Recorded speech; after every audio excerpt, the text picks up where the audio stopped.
All right, here we are. Welcome into another Schmolke Investment Team post-practice report, Monday, August 8th, and it was hot out there. I tell you, we're filming this right after practice ended.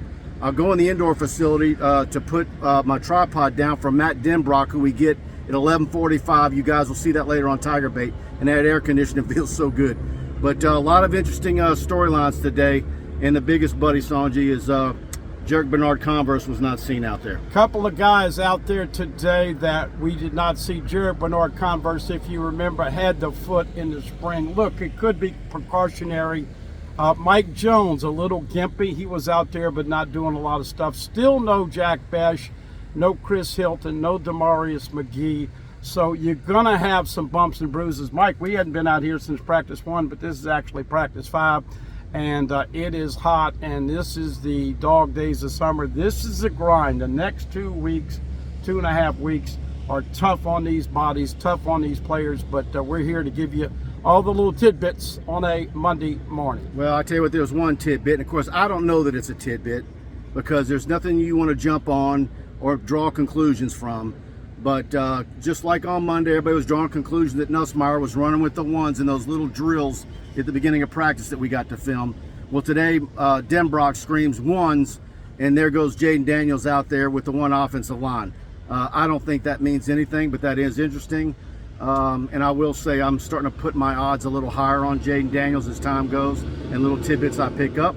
That's going to make the Miles Brennan folks get upset, and one of our commenters that we'll talk about. By the way, our show is going to be on Thursday night this week because Ricky Collins is going to announce his commitment at 7 Wednesday night, and we'll be there covering it live for TigerBait.com. So, all right, here we go on that offensive line. Charles Turner getting snaps with the ones at center today. Garrett Dellinger going to be cross-trained at center. Fitzgerald West along with, of course, Marlon Martinez. Right guard has been pretty consistent with Miles Frazier. Right tackle, Anthony Bradford. They like Frazier and Bradford. In fact, Coach Kelly told us last Thursday that those guys are interchangeable at guard and tackle. So we'll see how that develops. Tremont Shorts and Will Campbell, of course, also Nick Storrs and all the guys at tight end getting some reps in there. Look, right now with the injuries to Besh and Chris Hilton, it is pretty obvious that Brian Thomas Jr., Malik Neighbors, and of course Keyshawn Butte are your threes. But Colin Lacey from ULL, he's done a good job. Changed numbers from 16 to 2. He's getting a lot of reps, so we'll see. Finally got a look at Brambert and Nathan Dybert out there. We went on the opposing field, and I zoomed in with my camera. I'll have that footage on TigerBait.com, but it was good seeing them. It's obvious which guy of that group is Peyton Todd. He towers over all the rest. But going to be real interesting to see. LSU has a good chance to have really special teams, and then we'll wait to see who the return men are going to be. What are going to be the options there, buddy? I mean, who? I mean, there's some electric athletes on this football team. You got to believe they've got to have some answers there.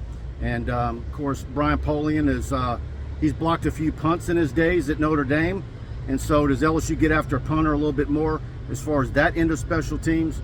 I tell you what, who else looked good today? I really liked the way Walker Howard was throwing the football. He's got a crispness on it. Yeah. And look, everybody's saying he's redshirt, and absolutely. But that kid goes to work every day like he's going to win the job. Let us reiterate something, because obviously the Black Dog was making comments about me and Miles Brennan. Folks, we could care less who the starting quarterback is. I know there's a fan group that wants Miles. Had some people we saw at dinner. I want Miles to start because he's waited. This is a business. This is a $100 million coach who is going to put the right players out as they see fit. And so when we give you tidbits about quarterbacks, it really, I mean, I don't think you or me or anybody out there should worry about who's going to start. Jaden Daniels gives you the RPO opportunity. Of course, as we know, Nussmeier's had a good spring, and as you said, Walker Howard is no chopped liver. Oh, by the way, I got to tell you folks, Noah Kane right now getting reps with the ones. Look, when they listed him at 226, I thought he would be a little thicker. He may even be a little bit lighter. He is looking good, smooth. John Emery too. Armani Goodwin 3, and Josh Williams at 4. As we said, look, you're building depth and you're seeing who can fight through this heat. As you saw me having to wipe my eyes out, I hydrated before and we are sweating out here like pigs. Can you imagine having all that equipment being out here? It's unbelievable. But this is what you got to do, and of course they're 20 versus us a little bit older.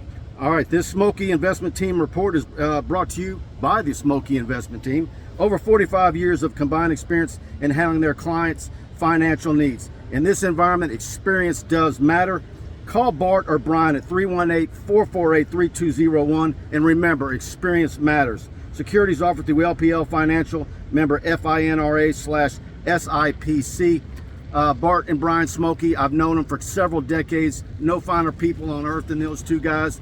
Any of your financial needs, any investments you're wanting to make, any retirement plans, any questions you have, absolutely give them the call if you're anywhere in the state of Louisiana. 318-448-3201. And of course, if you're in the Sinlaw, they're right there at Alexandria and can sit down with you and run through all your options. Brian Lazar had an article this past weekend talking about Jaquelin Roy after the interviews.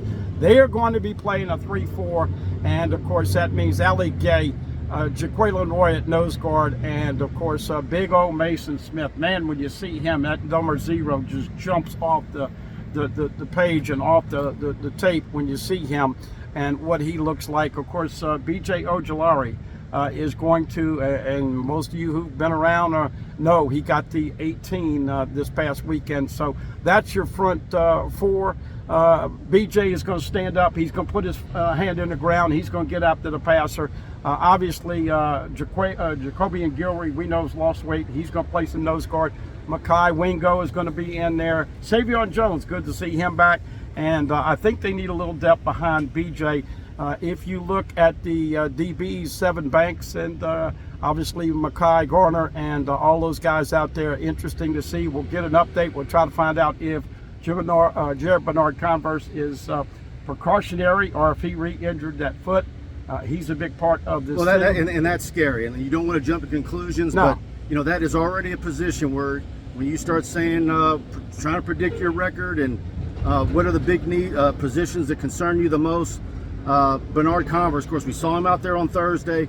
I don't think Denbrock's going to be able to give us any updates today. Maybe I'm wrong. Maybe he'll tell us something. But we're going to see what we can find out on him and have that for you on tigerbait.com. Brooks, Fouché, all those guys that we've been mentioning, Jay Ward, all those guys. Once again, I thought Major Bones looks good. He's looking like he's finally healthy. Number 28, he was out most of the year last year. So it is once again a work in progress. We're out here. I know we have limited time, but we did get about 35 minutes after getting 25. And then as Charlie Hannegriff, me and you were talking, unprecedented. We'll get an opportunity to go in and watch some actual scrimmages. We haven't had that opportunity since 1999 with Jared Gennardo. And of course, that's when social media started to blow up. But we'll be able to give you some more in-depth detail moving forward when we have this access to these scrimmages in the fall.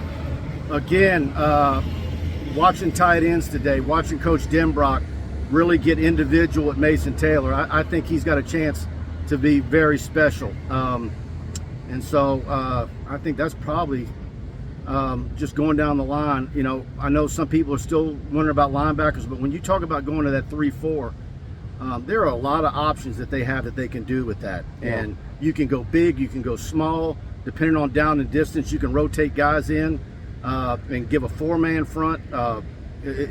You've got some edge rushers in there that are going to make you be able to do some very unique things, and then you look to see how many linebackers end up on the field, depending on in those 3rd and longs and whatever else the situation is. Still way too early, folks. Look, this is the grind. You got about 2 more weeks of that grind with the heat, getting them in shape, and then, of course, they'll put that depth chart up on the board and start to get ready to put things in for Florida State. Too early to tell what this team is going to look like. Once again, you want those bumps and bruises. I think right now, Mike, precaution is probably the thing. I did see Mike Jones out there, and he was a little gimpy, so it's only natural you're going to have some bumps and bruises and some tweaks. But we'll get you updated on all of that. And as always, appreciate all of you loyal viewers to these reports. Absolutely. And please, if you enjoy the reports, please hit the like button. That really helps us out with the algorithm. And again, go to tigerbait.com, subscribe, try us for $1.